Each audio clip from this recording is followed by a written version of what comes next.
Jonas Valanciunas sa Lakers, Jimmy Butler mala Kobe daw at Harden iimbestigahan ng NBA. So parang ngaso ng balita mga idol ay patungkol kay James Harden. Ayon nga sa report ay magsasagawa ng inquiry itong ang NBA sa pagitan ni James Harden at ng Philadelphia 76ers. Matapos nga ang pagsabi ni James Harden ng sinungaling sa kanilang general manager. Titignan nga ng liga kung sino sa dalawang panig ang merong ng violation sa guidelines ng NBA. Isang titignan nga ng NBA ay ang collective bargaining agreement. So kakailanganin nga talaga mag-ingat nito ni James Harden sa mga sinasabi nga nito publicly. Dahil kung sakali nga na matindi ang violation na magagawa nito, ay baka hindi na nga natin ito makita sa NBA. Anong masasabi ninyo dito mga idol? Maparusahan kaya itong si James Harden? At para naman sa sunod na balita ay patungkol kay Jimmy Butler.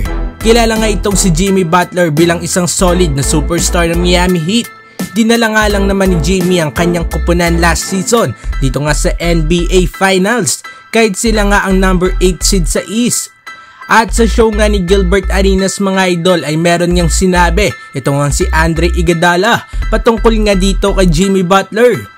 Sabi nga ni Iguodala itong si Jimmy Butler daw ang pinakamalapit nga na nakita niya kay Kobe Bryant. Yan nga daw ay dahil nga sa mentality nito.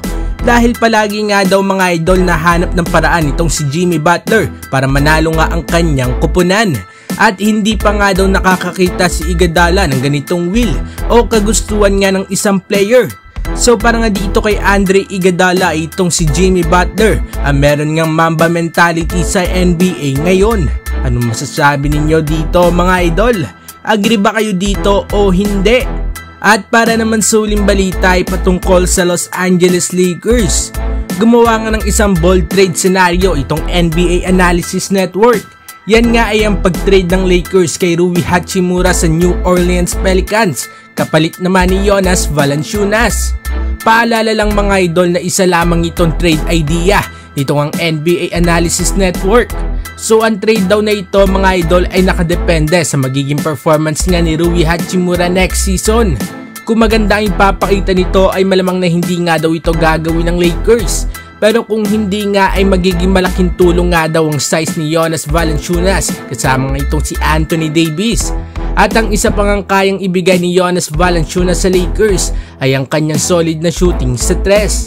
Kung saan nga mga idol ay tumitira ito ng 36% sa tres sa kanyang karir. Anong masasabi ninyo dito mga idol? Babagay kaya sa Lakers si Jonas Valanciunas? Mag-komento sa baba at ating babasahin yan. Huwag kakalimutan na mag-like at mag-subscribe para sa iba pang balitang NBA. Maraming salamat po.